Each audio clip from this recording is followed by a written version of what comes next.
Vaccine को लेकर जिस तरह से देश का विपक्ष सरकार को घेरने में लगा है और मीडिया के जरिए देश में अफरा तफरी मचा रहा है, इससे लगता है कि जरूर कोई गहरी साजिश की जा रही है। क्योंकि आपको बताएं, देश में समय से वैक्सीन हो रहा है और भारत उन देशों में है कि जहां दुनिया के सभी देशों से तुलना में सबसे तेजी से वैक्सीनेशन किया जा रहा है। फिर ये अफरा तफरी क्यों? फिर ये वैक्सीन की कमी का रोना लेकर पूरी दुनिया में एक मीडिया के जरिए भय का वातावरण क्यों तैयार किया जा रहा है?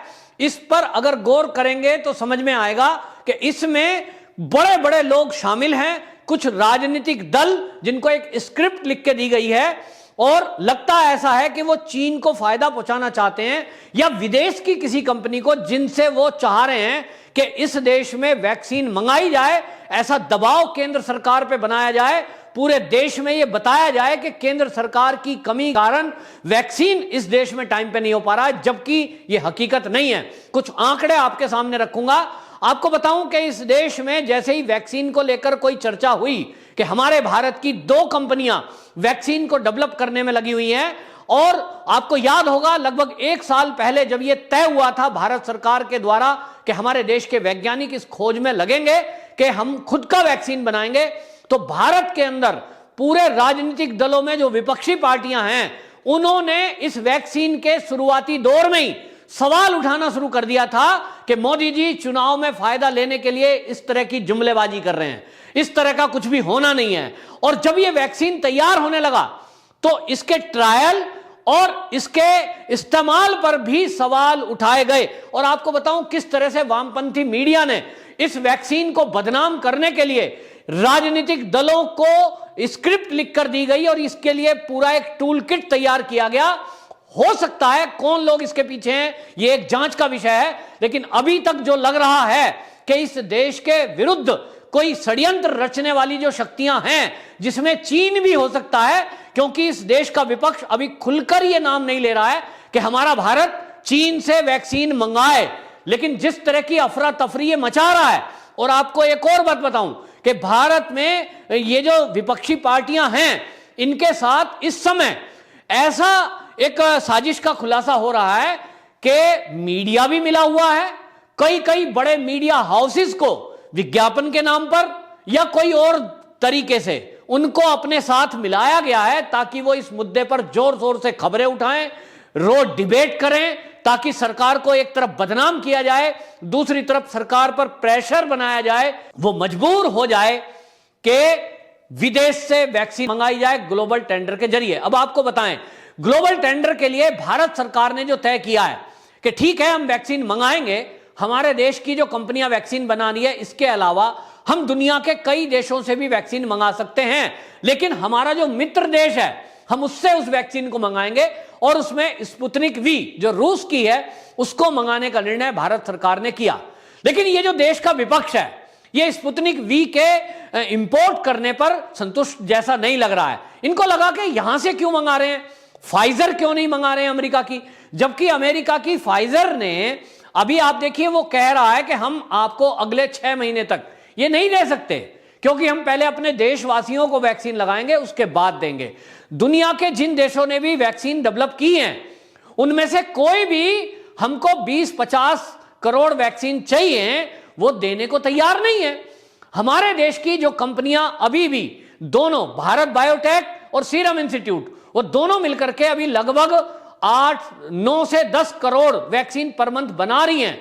उन्होंने ये कहा है कि अभी अगले महीने हम 1 से 1.5 करोड़ वैक्सीन जून के महीने में बढ़ा देंगे और जुलाई महीने से यह प्रोडक्शन बढ़कर लगभग 18 करोड़ पर मंथ हो जाएगा, यानी लगभग डबल उनका निर्माण हो जाएगा। क्योंकि कुछ और वैक्सीन बनाने वाली जो भारत की कंपनियां हैं उनकी मदद से इस वैक्सीन के प्रोडक्शन को बढ़ाया जाएगा। और इस हिसाब से यदि देखें दोनों डोज यदि लगनी है तो लगभग 6 महीने के अंदर अंदर ये वैक्सीन पूरे भारत के लोगों को लग जाएगी। लेकिन जो भारत सरकार की योजना है इस योजना में ये है कि जो भारतीय कंपनियां ये जुलाई महीने से लगभग 18 करोड़ वैक्सीन पर मंथ बनाएंगी और जो लगनी किसको है वो लगनी है 18 प्लस से ऊपर वालों को, जिनकी संख्या लगभग 60 करोड़ है। तो 60 करोड़ अगर आप देखेंगे, 18 करोड़ एक महीने में ये दोनों कंपनियां भारत की बनाती हैं, भारत बायोटेक, सीरम इंस्टीट्यूट, और इसमें प्लस रूस की 1-1.5 करोड़ पर मंथ डोज आ जाए। इसके अलावा अमेरिका की भी फाइजर की बात हो चुकी है, और ये सब मिलाकर के हम अगले 3 महीने में सिंगल डोज सबको दे चुके होंगे, दूसरी डोज का भी प्रयास चल रहा होगा। ये ऐसा गवर्नमेंट की योजना है, लेकिन इस देश का विपक्ष चीन के इशारे पर लगता है कि सरकार को दबाव में लाना चाहता है, और आनन फानन में वो चाहता है कि सरकार चीन की वैक्सीन का ऑर्डर दे, जबकि सरकार की मंशा दिखाई दे रही है कि वो इस चीन की वैक्सीन को कभी भी इंपोर्ट करने के मूड में नहीं दिख रहा है जहां से ये वायरस फैला। और उस वैक्सीन को क्यों मंगाएं जिसको दुनिया का कोई देश भी नहीं मंगा रहा है, उसके ऊपर भरोसा पाकिस्तान जैसे देश का नहीं है। तो आपको बताएं किस तरह की साजिश भारतीय वैक्सीन को लेकर की गई। उसमें भारत के मीडिया वाले, वामपंथी दल, विपक्षी पार्टियां जिसमें कि कांग्रेस, ऐसे कई नेता जिन्होंने ये सवाल उठाया था, अखिलेश यादव जैसों ने, मैं इस वैक्सीन को नहीं लगाऊंगा, ये बीजेपी की वैक्सीन है। और आप देखिए वामपंथी मीडिया में ये द प्रिंट है, उस द प्रिंट ने कई लेख अपने इस पे आर्टिकल छापे, और उन आर्टिकलों में कैसा लिखा, इसको लिखा राजनीतिक जुमला है ये मोदी जी का। फिर लिखा इमरजेंसी इस्तेमाल पर, इस पर सवाल उठाए जा रहे हैं। भारत की रिकवरी कॉकटेल, इस पर एक लेख लिख दिया, हेडलाइन है इसकी। डॉक्टरों को भी यह कहा गया, डॉक्टरों को संदेह है, और डॉक्टरों को संदेह का हवाला देते हुए यह कहा कि इसके इस्तेमाल पर ये भारत के डॉक्टर भी संदेह कर रहे हैं कि यह सही है भी कि नहीं है, इसके साइड इफेक्ट हैं क्या होंगे, ये असर करेगी वेरिएंट बदलने पर कि नहीं करेगी। और इसका नतीजा आपको बता रहा हूं, कुछ भारत के सरकारी अस्पतालों में जो डॉक्टर नौकरी कर रहे हैं उन तक को और प्राइवेट डॉक्टरों को शायद इसके लिए कुछ लालच दिया गया होगा, तभी वो इनके दुष्प्रचार में शामिल हुए। और कई ऐसे डॉक्टर हैं जो बाकायदा भारतीय वैक्सीन के बारे में दुष्प्रचार में शामिल हुए। उनसे यदि कोई पूछता है कौन सी वैक्सीन लगाएं, तो भारत के डॉक्टर भारत के अस्पतालों में जो नौकरी कर रहे हैं वो ना तो सीरम इंस्टीट्यूट को आपको कहेंगे, ना वो भारत बायोटेक की कोवैक्सीन को, वो क्या कहते हैं, स्पुतनिक वी लगवाना, या इससे अच्छी फाइजर है। और इसका इफेक्ट आपको बता रहा हूं कि महाराष्ट्र के कई सारे बॉलीवुड के लोग ये विदेशी वैक्सीन लगाने के लिए 50-50 हजार रुपया खर्च करके विदेशों में गए। उनके पास पैसा है, खर्च करके लगवा के आए, भारतीय वैक्सीन नहीं लगवाई। जबकि हकीकत यह है, वैज्ञानिक इस बात को कह रहे हैं कि भारत की वैक्सीन का जो स्टैंडर्ड है वो इतना बढ़िया है कि ये जो वायरस है कोरोना का, अगर ये अपना वेरिएंट चेंज कर रहा है तो थर्ड वेरिएंट पर भी ये असरकारक है, जो बाकी देशों की वैक्सीन नहीं है।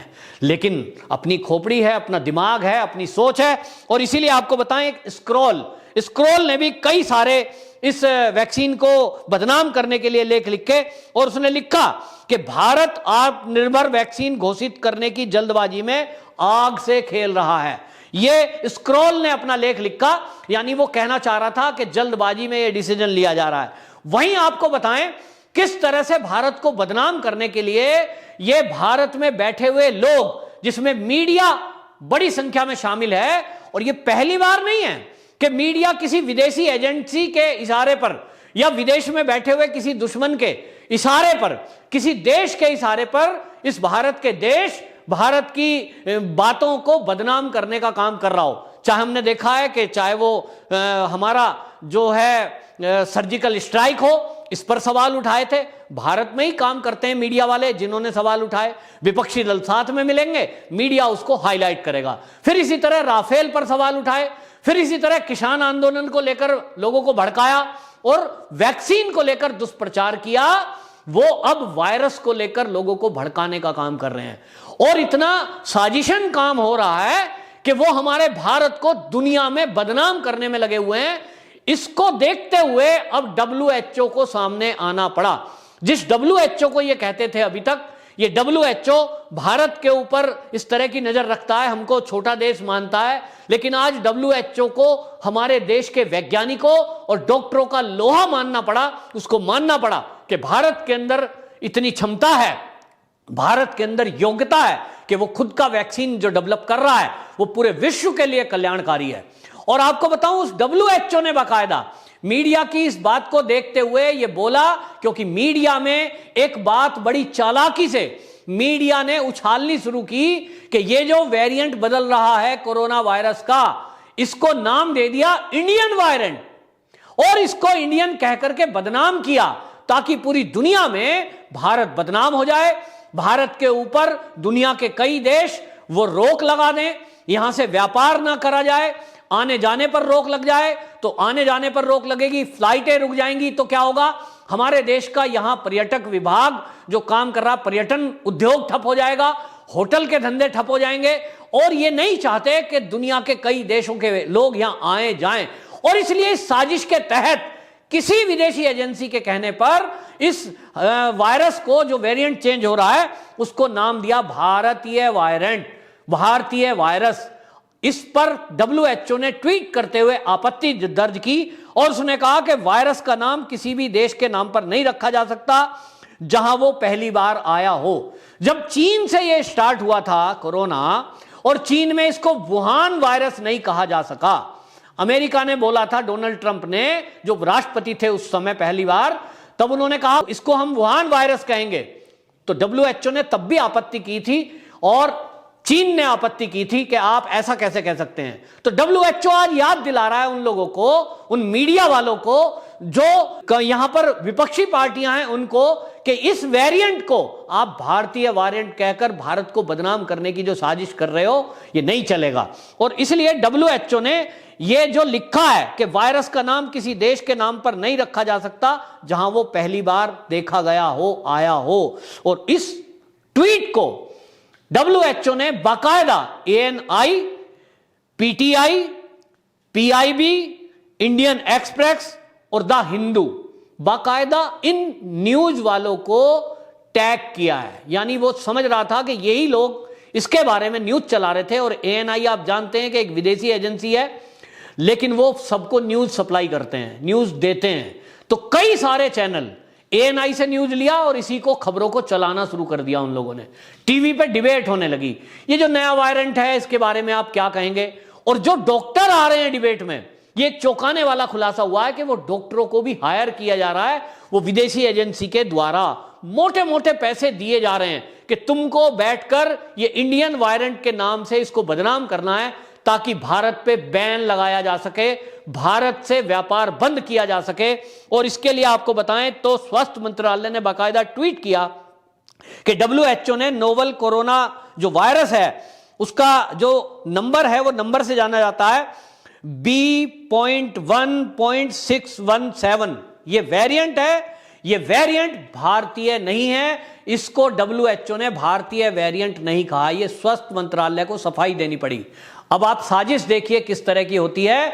वैक्सीन को लेकर अफरा तफरी मचाने वाले लोग, वो केवल और केवल भारत सरकार पे ये प्रेशर बना रहे हैं कि किसी तरह भारत सरकार चीन का वैक्सीन इंपोर्ट करने की इजाजत दे दे। अब राज्यों को जब छूट दी है केंद्र सरकार ने कि भाई हमने 45+ को वैक्सीन कर दिया, अब आप अगला स्टेप आप चाह रहे थे, पिछले साल से आप चिल्ला रहे थे केंद्र सरकार क्यों हमारे ऊपर बैठा है, राज्यों को भी छूट दी जाए। तो राज्यों को छूट दी तो ऑक्सीजन का बुरा हाल हो गया, लोग मरने लगे, केंद्र को पुकारने लगे तो केंद्र को आना पड़ा। अब 18+ को आप फ्री वैक्सीन करना चाहते हो, वैक्सीनेशन, तो राज्यों को केंद्र ने खुली छुट्टी दी है। लेकिन अब सारे राज्य विपक्षी दलों के खास तौर पर आकर रो रहे हैं, चैनलों पर, टीवी पर आकर कह रहे हैं, बाकायदा उनके प्रवक्ता चिट्ठियां लिख रहे हैं मोदी जी को कि साहब ये तो आप ही करो, हम नहीं करेंगे। मतलब आप क्या करोगे? आप केवल विज्ञापन पे करोड़ों रुपए बहाओगे ताकि आपकी छवि अच्छी रहे, आपका मीडिया में दबदबा रहे, मीडिया वाले आपकी न्यूज को चलाते रहें, लेकिन आप काम नहीं करेंगे। और काम की तुलना बताता हूं, योगी सरकार का केवल एक उदाहरण दे रहा हूं। बीजेपी की सरकारें जिन राज्यों में है वहां का कोई मुख्यमंत्री सवाल नहीं उठा रहा, केवल काम कर रहा है।